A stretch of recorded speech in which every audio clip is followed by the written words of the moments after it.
Hey, this is John Leon Guerrero. Our guests today are Brian Andrews and Jeffrey Wilson. The two of them are co-authors of the wildly successful Tier 1 series of books about badass operators, the latest of which is called Red Specter. It's the fifth book in the series, and it's out today. You can get it on Amazon for your Kindle, as an audiobook, on a CD, or even as a good old-fashioned printed book. That's right, it's out today, right now. You can get sucked into the story of shadow warrior and former Tier 1 Navy SEAL John Dempsey as he goes into the Russian criminal underground to root out the perpetrators of an assassination attempt on the President of the United States. Throw in your AirPods and go deep while you pretend you're working today. Brian Andrews is a U.S. Navy veteran and a nuclear engineer who served as an officer on a fast attack submarine in the Pacific. He earned a psychology degree from Vanderbilt and an MBA from Cornell, and he's a husband and father who would someday like to set foot on the moon. Jeffrey Wilson has been an actor, a firefighter, a paramedic, a jet pilot, a driving instructor, a naval officer, and when he's not writing Tier 1 books with Brian, he has a day job as a vascular and trauma surgeon. Let that sink in a minute. Jeff served 2 tours in Iraq as a combat surgeon with both the Marines and with a joint special operations task force. These guys are both amazing dudes who tell stories for our enjoyment. Now, I want to take a second to invite you to support our favorite cause, Save the Brave, at savethebrave.org.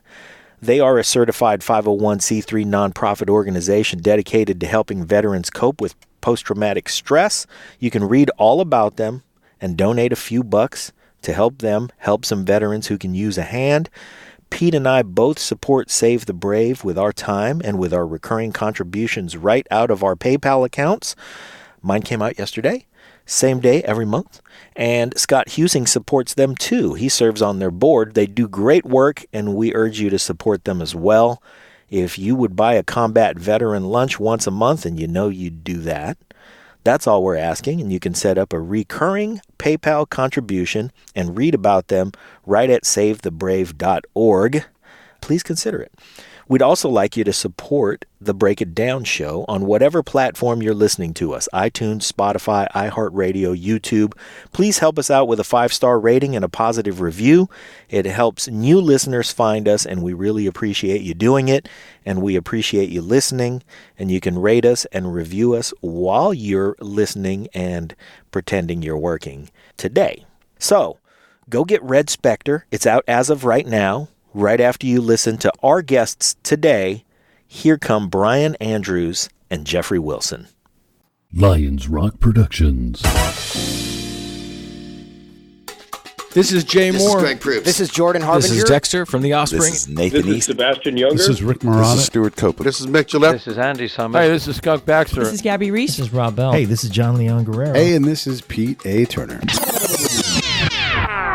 Hey, this is Brian Andrews. And I'm Jeff Wilson. We're the authors of the Tier 1 series. And our latest release is Red Specter, and we're talking to you on the Break It Down show. And now, the Break It Down show with John Leon Guerrero and Pete A. Turner. Yes, indeed. Yes, you are. You know we love authors. You know we love veterans.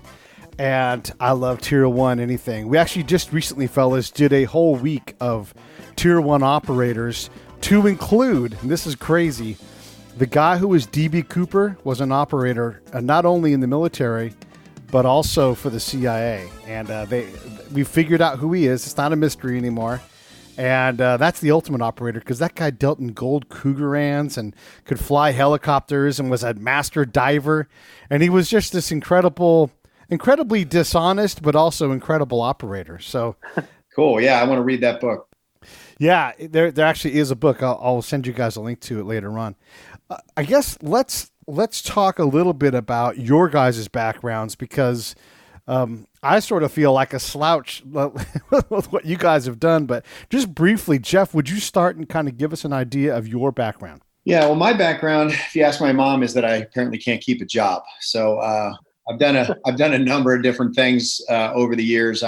By education, I'm a physician. I'm a vascular and trauma surgeon by training. But I started out in aviation, followed my dad's footsteps. I was a pilot for a while, was a firefighter paramedic for a while.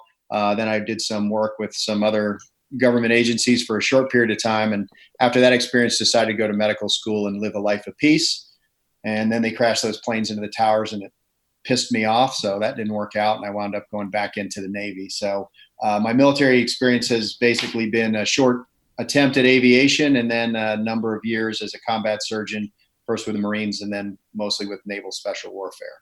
Yeah, and that's a significant thing. So you and I are sort of different birds of the same feather, I suppose, because, as a combat spy, I go out with the SEALs, Special Forces, other governmental agencies, and though I don't have a tab or, a trident, I'm working alongside these guys, earning their respect and trust. And it's guys like us that are able to go out on these kind of missions. You get to do that because you're good at your job. I mean, it's one thing to say I'm a vascular surgeon, but if your hands are shaking the second you leave the camp, you're like, hey, we're just driving right now. So you have to have. You get it, Pete. It's like going to graduate school without going to high school first, right? Seriously. Yeah. For sure. And they have no problem going, you're not on the team, but not saying those words just by their actions. You're like, where's all my gear?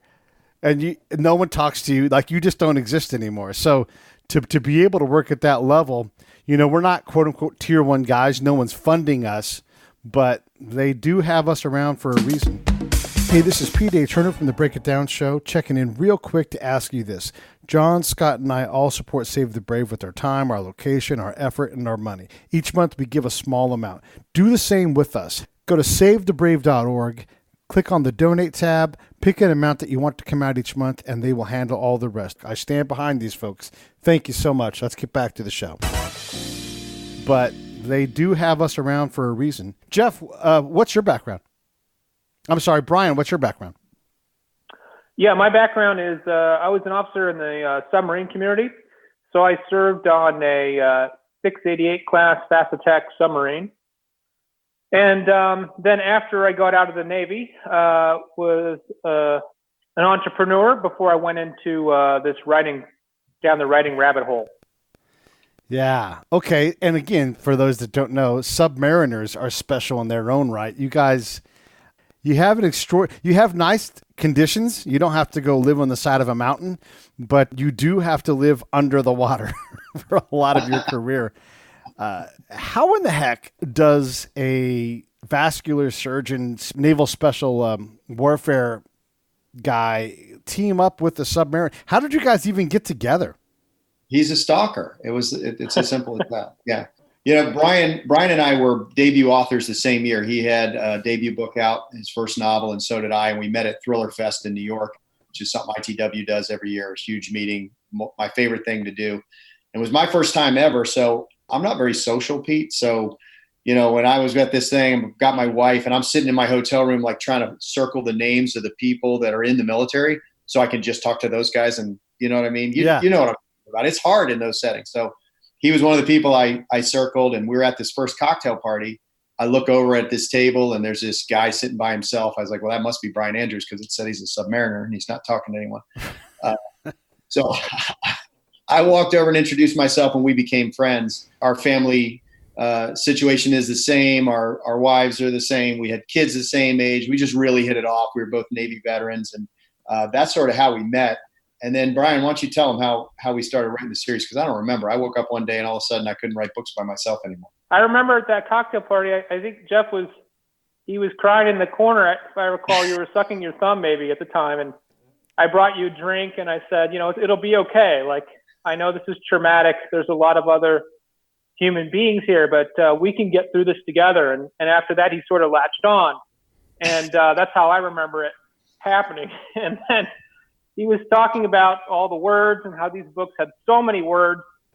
And it was just hard to put so many words together by himself. And I thought that'd be perfect opportunity for us to team up, and we could cut the number of words that we each had to generate in half. Maybe we could come up with an interesting product. But all seriously, all kidding aside, I think Jeff had just finished his third book, and I had finished my second. Like Jeff was saying, we met at this Thriller Fest, great organization, this Thriller Fest conference, and we had seen each other a couple years in a row. So we had each year we were getting to be better and better friends. And at that particular year, we were both in between stuff. I was like, what are you doing next? He's like, I'm not sure. He said, what are you doing next? I said, I don't really know. I just had this brainstorm. I thought it could be kind of cool to co-author something, especially coming from the military background. Collaboration, teamwork. That's what it's all about. You don't do missions by yourself. Everybody's working as a team, and that's what I was used to. And quite frankly, writing can be a lonely activity. So I said, I got this experience in subs. You got this experience in special warfare. What if we teamed up and did like a SEALs and subs book together? And he looks at me and he smiles nicely, and he's like, yeah, I don't think so. I'll let Jeff tell the rest of the story. And that is true. I did turn him down a couple of times, but I told him, because I had this background, I knew a lot of guys, and I said, I'd love to help you, because we were good friends at that point. I said, I can help you do this. Tell me about your story. And he didn't really have one. He just had sort of the beginnings of an idea. So we brainstormed this thing for a couple of weeks. Long story short, he gets to the point where he asked the third time, he says, look, I really think we could do this together. Why don't we do this? We'll write 5 chapters. And if it's working, great. And if not, you can have this story. And at that point, the story was pretty developed, and I was kind of excited about it. I was like, wow, I can't turn that down. So we started writing the book, and I think it took about 15, 16 weeks to write the whole thing. It was amazing. And every book since, it's an amazing partnership. So we're blessed. We got very lucky that we just have a similar, writing style and business approach to writing, I suppose. So, and we're talking to Brian Andrews and Jeff Wilson. These guys write as a team. You can get more information about them at andrews-wilson.com. I'll put that in the show notes if you miss it, but it's andrews-wilson.com. You guys put out one of these Red Specter series books. Wait, is it? No. You guys put out one of these Tier 1 books a year. The current one's called Red Specter. Everybody can get them at Amazon. And look, you all know the deal. If you're going to buy the book, do a favor of rating that book, giving it 5 stars. That is how the book gets discovered by other people, and that's how we keep Brian and Jeff doing what they're doing. Jeff, why on earth is a vascular surgeon trying to become an author? It's so hard to be an author and sell books. Yeah, that's a common question for me. But the thing about writing for me is that, like I was saying earlier, I've had a little bit of a crazy life. I've done so many different things, and I joke about my mom saying I can't keep a job, but it does kind of look like that on paper, jumping from career to career. But writing actually is the thread. Like, I started writing when I was very young. I published my first short story when I was 14. So with all of these other things I've done in and out of different careers, the one thing I always did was write. So I never know how to answer that question, because for me, it wasn't a change to go from these other things to writing. It was starting to write full time instead of always having it in the background. And I think any good writer has got a rich life experience. That's what makes them good writers. You look at the top of their field, they're not guys, for the most part. There's a few exceptions that have a bachelor's in creative writing. There are guys in the military, they're attorneys, they're physicians, they're people that have had real life experience. So for me, it was pretty easy to just switch over to something I loved already. And Jeff, being an author is hard. You have to be salesman of the year in your company every single year. As you guys know, writing a book's like, I write 5 chapters, no big deal. That's crippling to people who aren't authors. So for you guys, writing is one thing, but selling, going to the conferences, going to the book signings, it's a lot of work. What else did you think you were going to be doing if this hadn't have worked out? You're a submariner. You have very specific skills that you can do. You likely could go into contracting. What were you going to do before this worked? Well, I think one of the things that is a common misconception is that, authors, everyone hears the stories about the authors that, their first book hits it big. They get this, rags to riches sort of story and the 7-figure contract, and they're off to the races. And, that is a gross, misconception. Those stories are fun. They get a lot of media attention, but this business is like so many other businesses where, it truly is a business with a lot of competition, where sort of the top, 1% of the authors are raking in the lion's share of the revenue. So, when you start out in this business, most people do not say, hey, one day I just want to be a full-time author. It's a side hustle in the beginning, right? It's a labor of love. It's something you're doing because you have this story inside you or stories that you want to tell. And so you do that labor of love. You're working on it on nights and weekends, and you're doing your day job. And, I think that it's not until you reach a certain level of success, and maybe it's more success than you thought you would have to achieve before you really feel comfortable saying, okay, I'm going to cut ties to whatever it is that I'm doing and become a full-time author. And even at that point, that can be a little nerve-wracking. So, I was fortunate enough that I had been successful in my entrepreneurial ventures sort of after business school and after the Navy that, I felt comfortable enough to go ahead and after I had a couple books under my belt and Jeff and I had the Tier 1 series rolling. It wasn't until that Tier 1 series was up and rolling that I said, okay, I feel comfortable enough to step into this full time. And then as far as, plan B, I'll be honest with you, I don't have a plan B at this point and probably should, but at the same time, like I want to give this up my 100%. This is my all. So, right now, this is my career. This is my adventure and what I plan to keep on doing, God willing.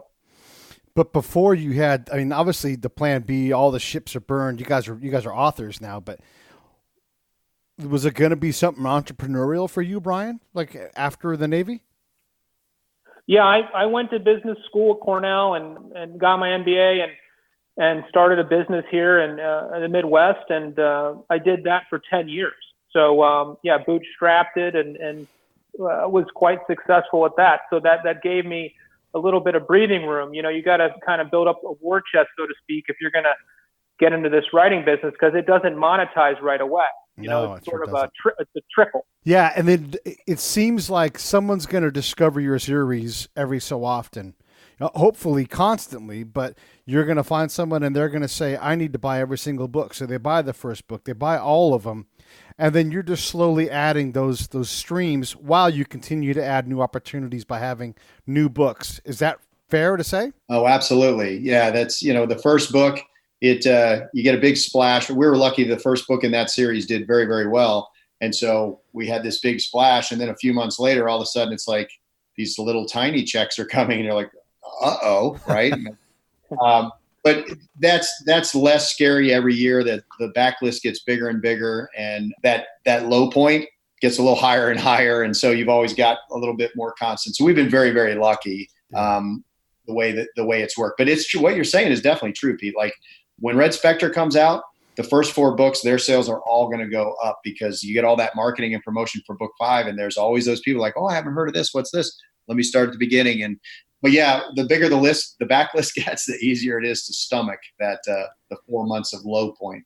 Yeah, it's similar in the podcast world. There's 560 plus episodes of our show, and it has been for a long time that the backlist will always outperform the premiere show. Always. But, you need to constantly add back shows because the really early shows don't outperform the current show. They all get 1s and 2s and that kind of thing, but it takes a lot of repetition and a lot of content to get to that point. Okay, we've got the Tier 1 series. You're cranking out a book a year. I'm assuming that's I don't want to minimize the effort it takes to do that, but that's a known pattern. You guys know what to do, when to get to work, how to do it. How do you guys do the editorial part of the pre-production of the next thing? Of the, like outside of this series or right, exactly. It was easier before when you're just putting out a book a year. When Tier 1 first came out, they did the second book in 6 months, then 9. Now we're stabilized at 1 a year, which gives us a little breathing room. And actually, the timing of this podcast is perfect because we can now legally announce it. We have been working on other ventures. So that's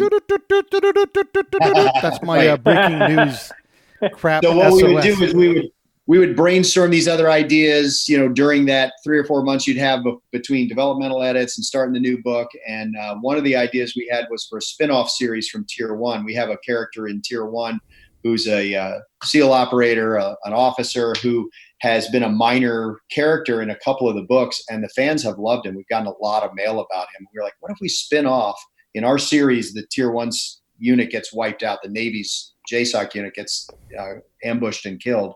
And so eventually they got to stand up a new one. And we're like, what if we did a series where Keith Redmond, this Chunk Redmond, we just follow him as he evolves the new Tier 1 SEAL team. And so we were able to get that book together as a proposal for a 3-book series. And we just recently signed a contract with Blackstone. So that series will be coming out next year. But to answer your question, we're trying to find those months, and you're like, do months where you have that downtime. And then it's like, now we got to write. Okay, now we got developmental editing. Oh, now it's time for marketing, promotion, book tour, that kind of thing. So it gets hard.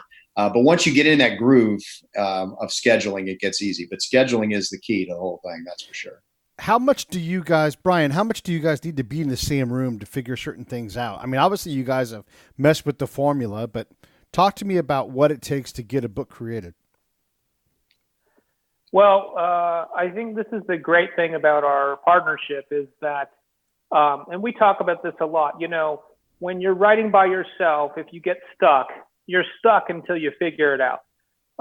But by working together, you know, if we're working on something, let's say I'm working on a chapter and I get stuck, I just give Jeff a call immediately. I don't waste time. I give him a call. Okay, I'm stuck. Here's what I'm working on. Let's brainstorm.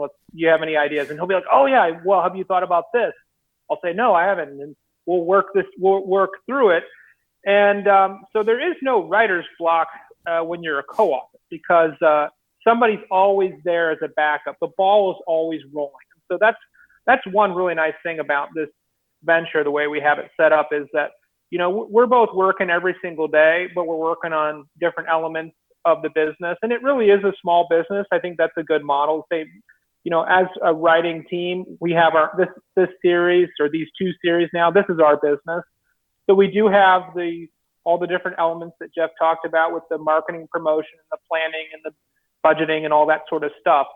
But the fun stuff is what you're talking about, Pete, which is like when we think about a new concept, how are we going to start this new book? And so every new project, we start off with a brainstorming session where it really starts with what we call a what if question. So, you know, in a lot of our books, like Tier 1's a perfect example, you know, the what if question is, you know, what if terrorists wiped out the whole Tier 1? Like, what would we do? Like, what would the ramifications be? Is it fictional? Yes. But is it interesting? Absolutely. So, you know, with Red Specter, we said, you know, what if the Russians had a mole at the highest level of the office of DNI? What would the implications be there? And that first question gets the ball rolling. Okay. Does that make sense? Yeah, no, yeah, absolutely. So the ball gets rolling. It's always a mole, right? So at some point you guys be like, it can't always be a mole. We need something else. Good is like the opposite of great, right? So when you guys are considering these things, the mole system works all the time, but surely you guys must go, God, I'm sick of it being a mole. What can we do this time?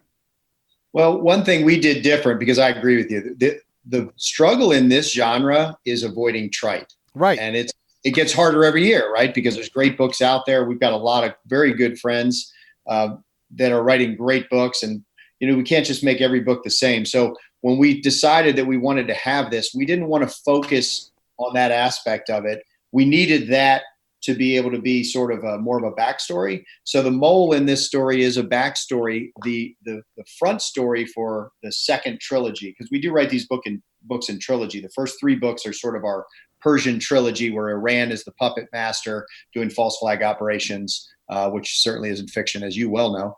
And then the second series of books, this is the second in the trilogy, book 5, Russia comes to the forefront as sort of the false flag operator. And so the question for us was, what if this mole was happening?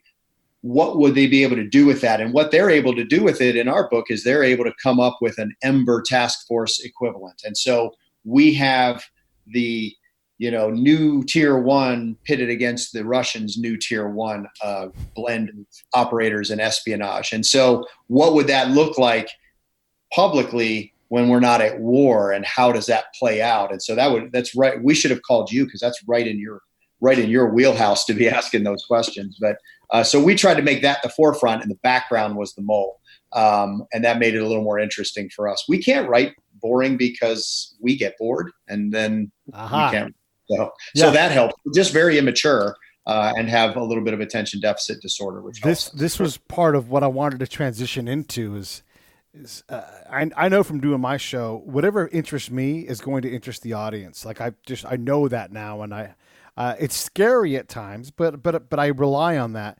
You guys must now have a sense of let's not worry too much about the audience because we know this is good. We're having a great time writing it. It's going to do great. Is that? That's right, and that's I made a joke. We're kind of immature, but we are a little immature. But it actually is part of our secret sauce because we have to be excited about it. And so Brian talked about the brainstorming, and it sounds very very businesslike and very professional. It's not.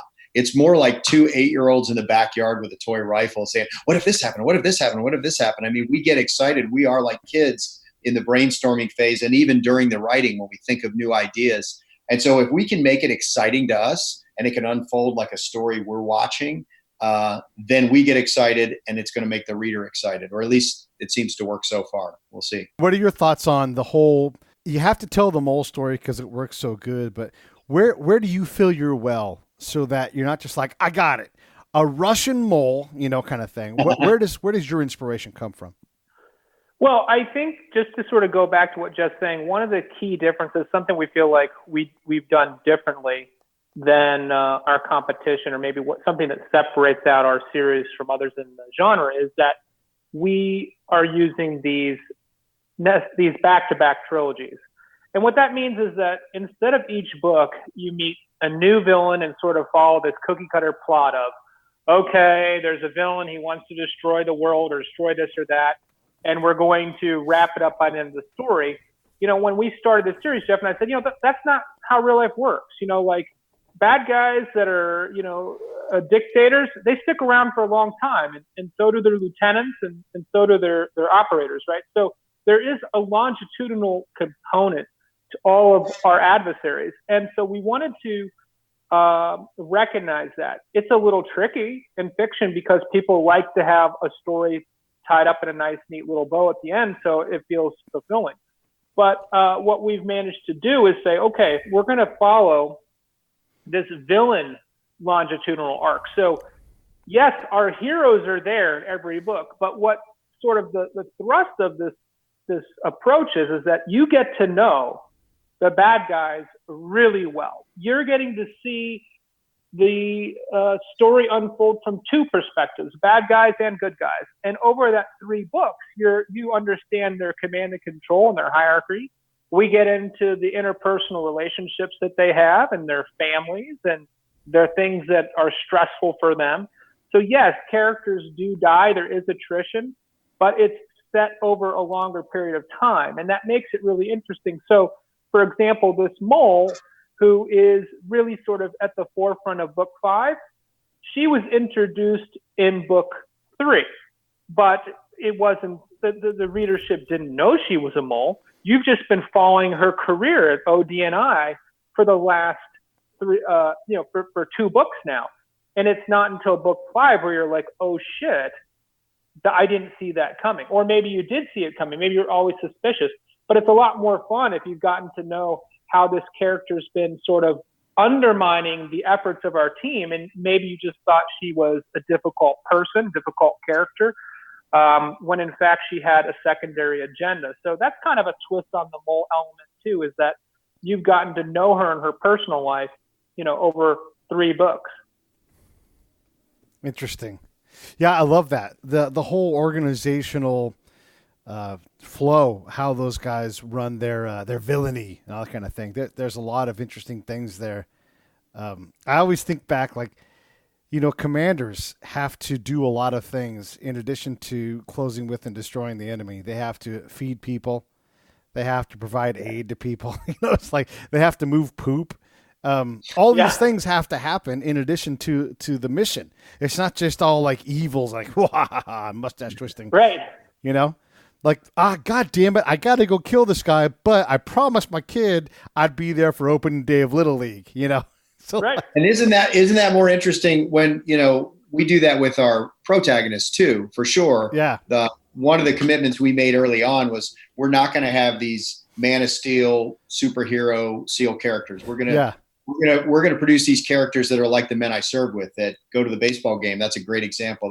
That stop by and get milk on the way home, that on Thursday morning roll the trash can out to the curb, but when they have to go do their job, it's an extraordinary thing. And so we worked very hard to do that.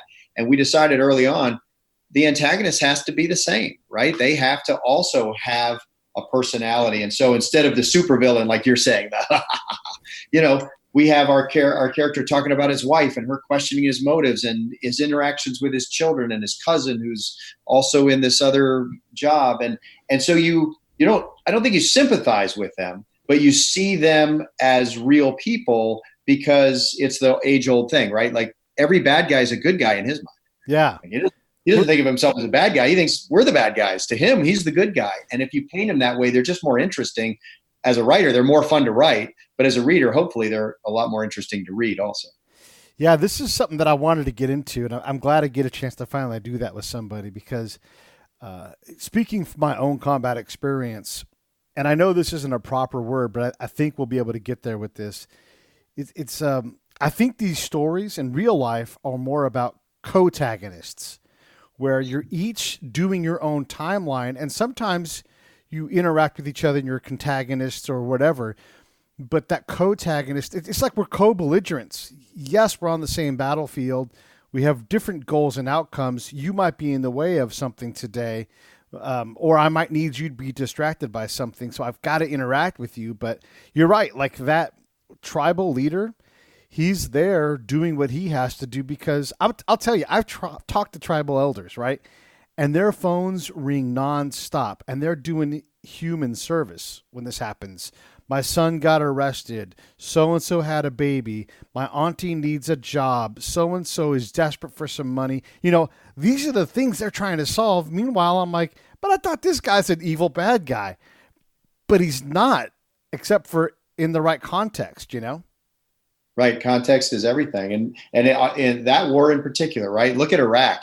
You remember going over in like 2003, 2004 and shooting up a bunch of bad guys, and then coming back in 9, and you were fighting alongside those guys, and then you see these scars, and you're like, I might have caused that scar. And now he's like my butt. It's weird. And so I think that was part of that inspiration, is seeing, in Afghanistan, and even more so in Iraq, there was a lot of that, where these lines get so blurred. Boy. And I think that's what made the protagonist so interesting to me and to Brian, is the idea that you got to see them as motivated people instead of just the objective or the bad guy or the things standing between us and the free world. Or, it's not like the Cold War. So you had the evil empire and you had the good guys, and it was just very clear cut.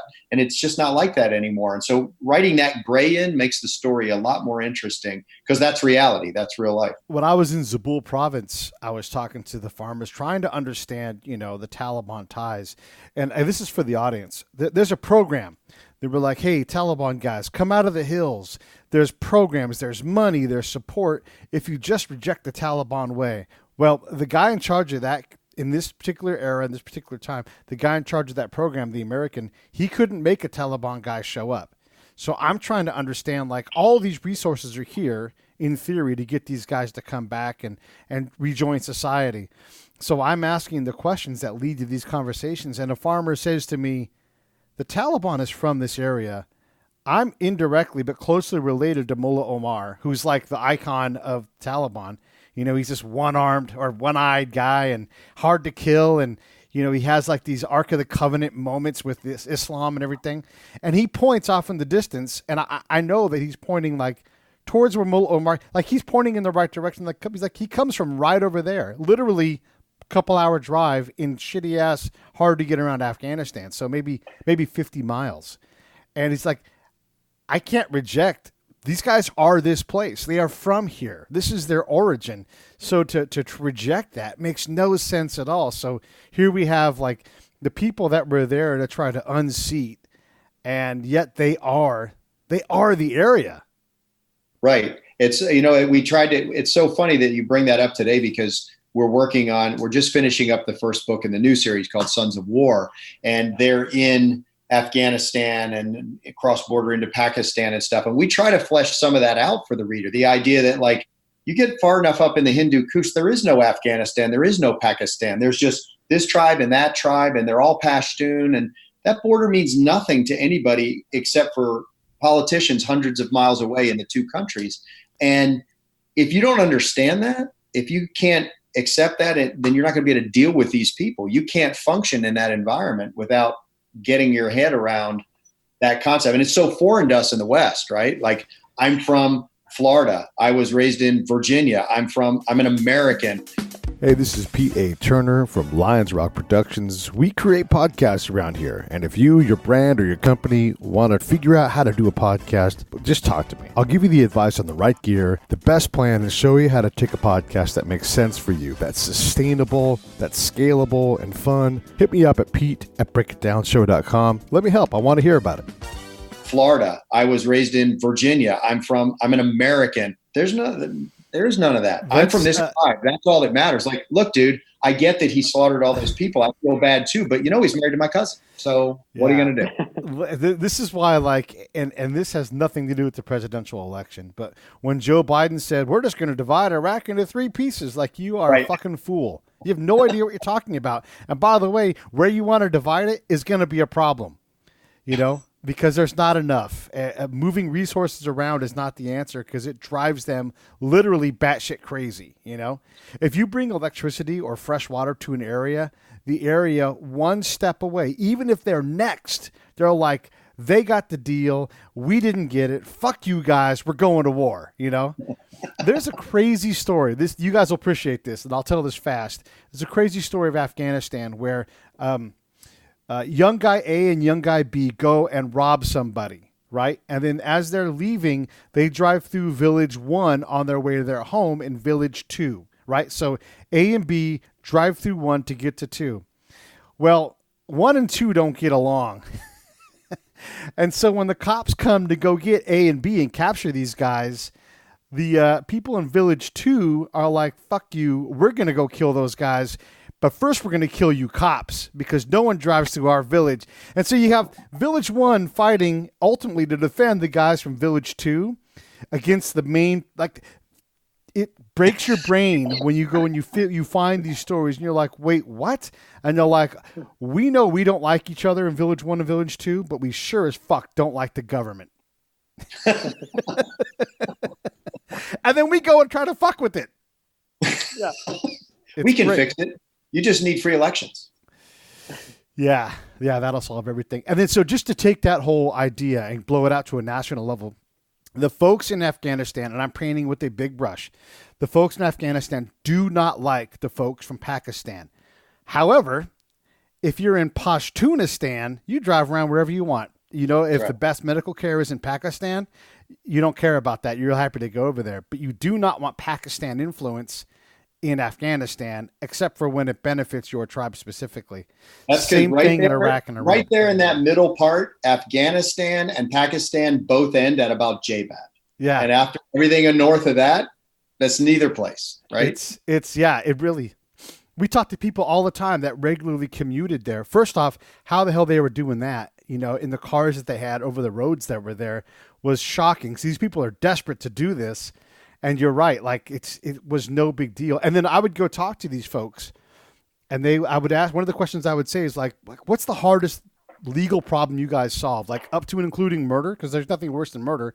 And you're like, yeah, we had a murder thing 2 weeks ago that we dealt with, but it's all handled civilly, not legally on the punitive side. So it's a civil crime, not another kind of crime. So when you put all these things together in your guys' stories, and I know we've gotten pretty far afield, how do you break that stuff down? Because that's some complex shit I just talked about. Brian?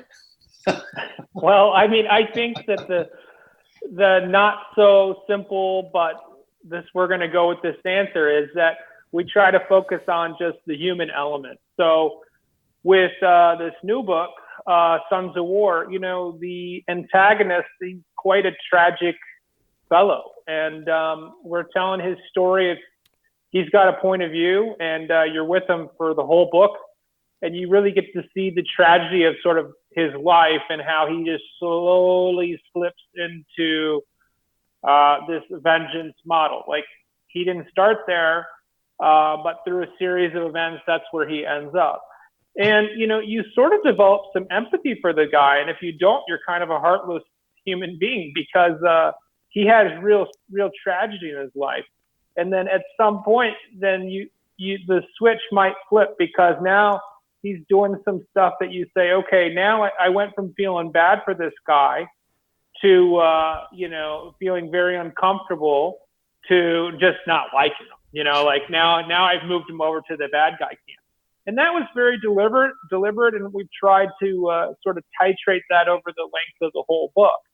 And I think that makes for much more effective understanding of his culture and his stressors and everything if you're along for the ride. So that's how we tried to do that, is you're seeing this all happen through his eyes, and it's through that walk a mile in somebody else's shoes that you pick up this complexity. Yeah, I think that's exactly right. I mean, if you do it through a character, if you do it through POV, Pete, there's so much complexity. Like the story you just told, that's a perfect story of this region. And that's where we were in this book in Sons of War. We're in Pakistan and Afghanistan, up in that region, what used to be the Fata region on Pakistan side. And it's so hard. You have a lot of information, and this is true in anything in writing. You have all this information and you almost feel this moral obligation to barf all of the things down onto the page. So your reader will know them too. And there's nothing that destroys a novel faster than that. And so it requires a little bit of self-control and a little bit of discipline. But I think what Brian said is exactly right. If you do it through character development, and you don't have to really explain that whole backstory, you just have to pull out enough element in his introspection and his conversation that you get a hint of it, that you get a hint that, wow, there's a lot of complex stuff. So you'll have a little dialogue where one of your Army intelligence guys is talking to a CIA guy and say, hey, dude, that's not that simple. Look, and he tells a little story. And it gives it just enough back note that they get the character. And if you end there, you're probably successful. Your temptation is to keep going, and then that's what editing is for, and you have to chop all that out. But I think that's the way you do it. You do it by making the characters real so that you care about them, and then you put in little notes through their interaction, their backstory. One of the things I know from being in combat, let me back up and say, a lot of my peers aren't down with there being ladies in combat, and I will tell you that where you've been, they already are there, right? And they'll say something like, well, women get hurt in combat more than anybody else. What I know is this: everybody gets hurt in combat, whether it's a long-term injury, short-term, something that presents later on. Every single person is burning capability in years of their life. How do you guys represent that? Is this something you have to make more obvious? Do you just not deal with it? I don't think that's going to be the case here, but how do you guys deal with that slow erosion of our capability, of our mental well-being that we're all sacrificing in these super hard, challenging environments? Oh, so I didn't see where you were going. I thought you were going to talk about women in combat, and then you deflected. Okay. So I think that you do that through the same thing that Brian was saying with these other complex, protagonist or antagonist social issues, is you show it through characterization. You show it through, the combat stress. You don't have a character that has a breakdown of PTSD, because you and I both know that happens. That is not the majority. The majority of people, it's just a slow simmering thing that they deal with all the time. And I think that you can flesh out in your characters and their interactions with one another. We are trying in this new series, in the first book, it's hard, but as we evolve this new series, we want to have some of the family element in there. We have one character, Saw is his name. He's a family guy who was thinking about getting out, and you can totally relate to this, Pete, that idea of like, every time you think you get out of here, like, well, maybe one more, I can't have them go without me. What if they went without me? And so he's in that stage of life. And so we hope to flesh out some of those family relationships, because I think that's an awesome way to bring some of that to the forefront. If you may not be able to really flesh out the impact on the human soul of the operator, but if you can show the impact on the family, then I think you get at least a glimpse behind that curtain. Brian, are there times when you have to bring Jeff back from the edge? He's like, I need someone to get shot because we're going to talk about an arterial cut down in a helicopter. Like, is he always going for some kind of big medical jump? He gave it to me. He gave it to me in Crusader 1. It was awesome. When Grimes got shot, it was fantastic. Go ahead, Brian. Yeah, no, I think it's funny you asked that question, because a lot of times I think because Jeff is so familiar with this stuff, and he's conscious of, I don't want to just spew my knowledge on the page. He maybe holds back a little too much. So sometimes I'll be like, dude, you can write more, like put some more medical stuff in there, some more trauma, because that's interesting. A lot of people aren't familiar with that world. So I would say it's almost the opposite. Like, I have to encourage him to put some of that stuff in there. And I think after he does, he's like, are you sure people want to read this? I'm like, oh yeah, definitely. And so we have some interesting scenes through the series, and I'm very grateful that I get to work with somebody who's got so much experience in so many different avenues like Jeff does, because he brings the level of detail and realism to the story that I could never do by myself. And one of the things when you were talking about the degradation and the breakdown, it's kind of funny, like in our very first book together, that Tier 1 book, the opening sequence, our hero gets shot in the back, and he's wearing his SAPI plate, but it fractures a vertebrae in his spine. And we did that for that very reason of saying, you know what, he is not Superman. Like, he had a pretty nasty injury, and he convalesces, and he has to decide whether he's going to stay in. And this is in the first third of the very first book of the series. We did this.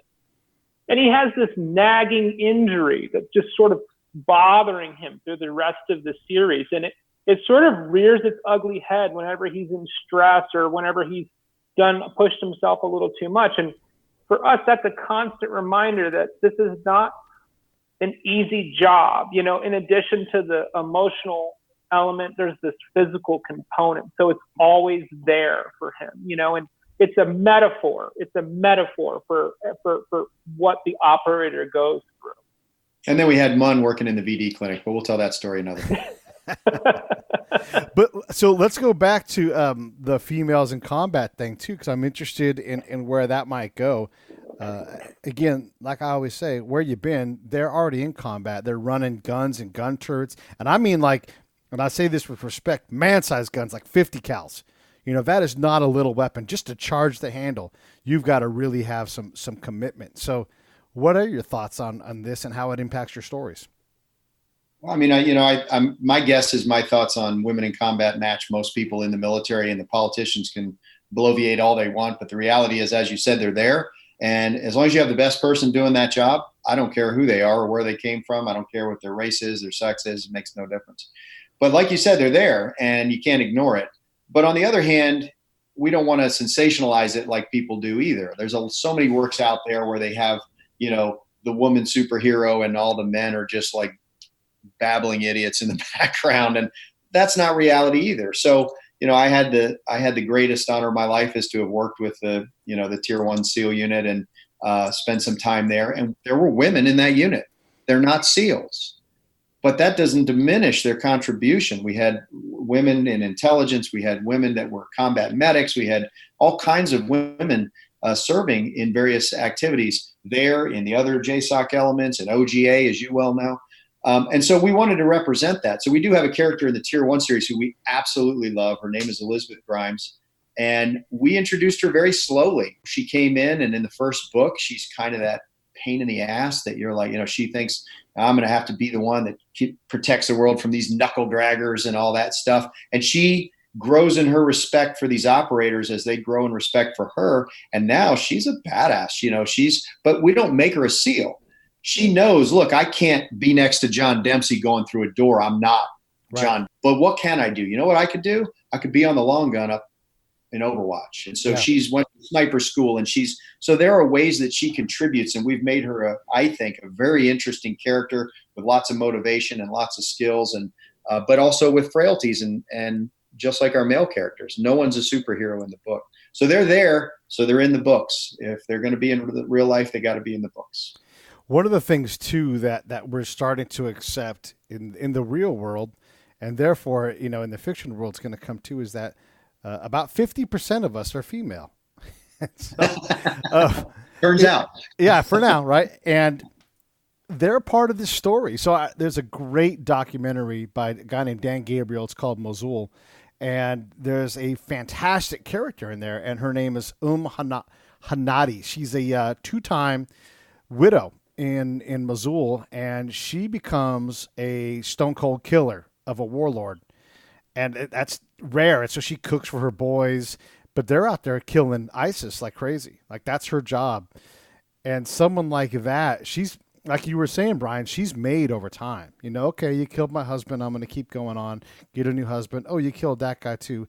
All right, I'll tell you what. I've taken all I can stands, and I'm not going to stands anymore. You know? And she goes out, and she just starts reaping. And she takes ISIS heads and throws them in the street. Like, she's cold-blooded. And this is an actual person doing actual things in actual combat. This is not a make-believe person, but what a powerful story. And to interact with her, you almost are forced to have a female character on the American side to uncover this kind of person. And just to tell that part of the story is fascinating. Is still, I mean, what she does is, quotey fingers, masculine.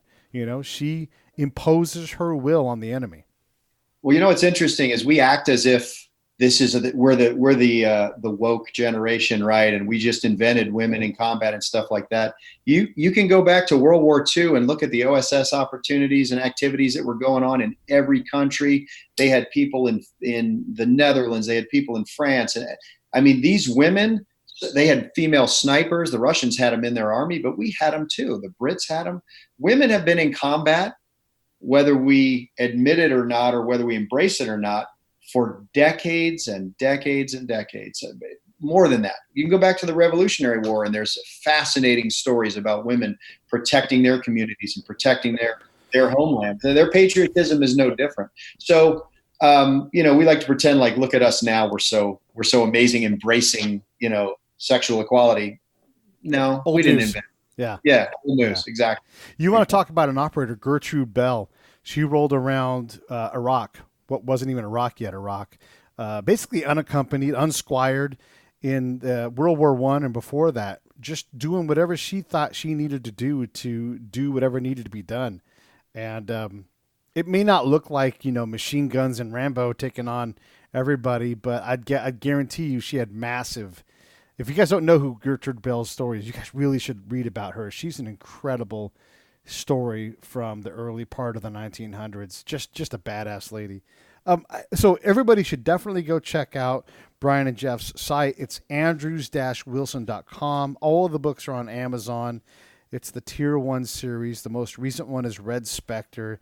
You guys are going to absolutely love this stuff. I'm going to be buying them myself, and heck, I'll read them with you. If you guys get a book, let me know. I'll start reading it with you, and we can have like a little informal book of the month club kind of thing. Fellas, I want to ask you, I want to offer you the opportunity to ask me some questions since we got a little bit of time left. What do you want to ask the old Pedro, the combat spy? Well, the questions I really want to ask, we probably got to wait till we turn this off, Pete. You know. Go ahead. I'd like to know how you got into podcasting, and, you know, sort of how it's evolved for you since you started this adventure.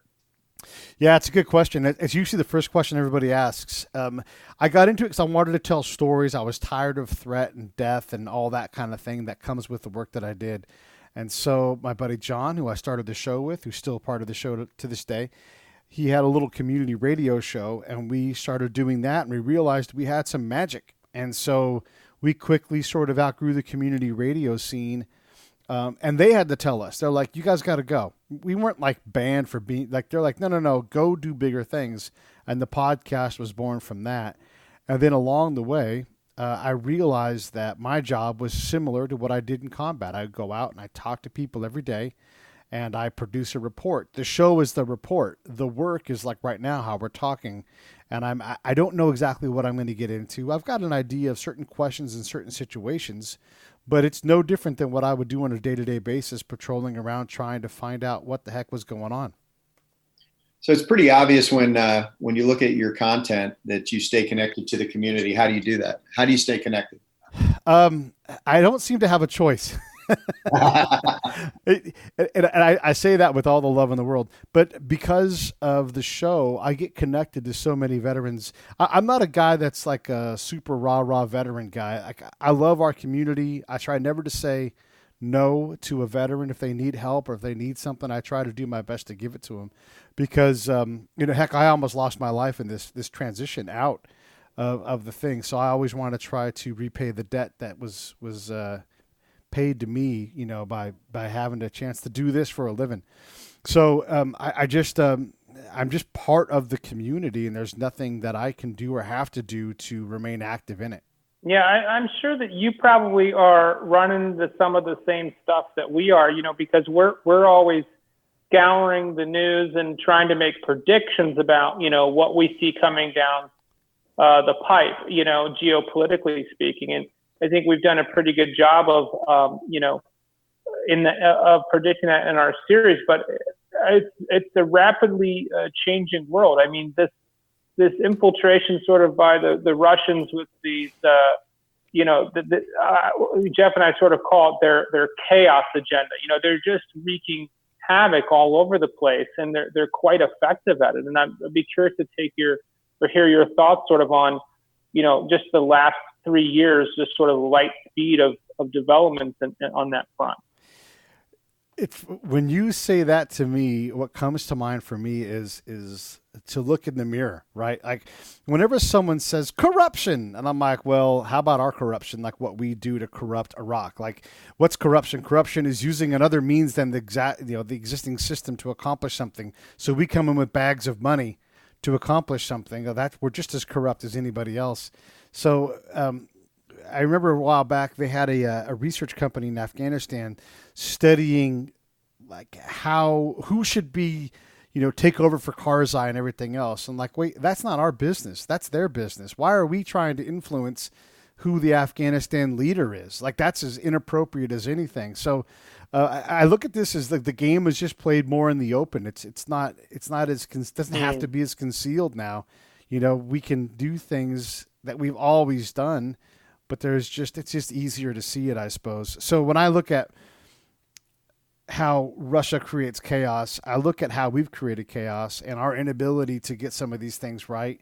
And heck, we deserve a lot of it because a lot of our problems in Iran stem from our inability to get Iran right a long time ago. And they rightfully hold a grudge against us. Granted, they're dicks and they're a rogue and they're a big problem.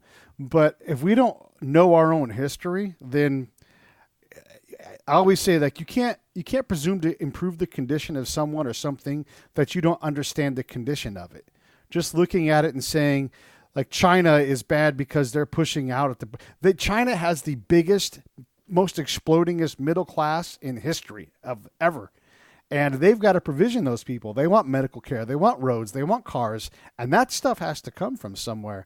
So when we look at our place in the world, what is China trying to maintain their problem? And what we don't want is them crashing. That's no good.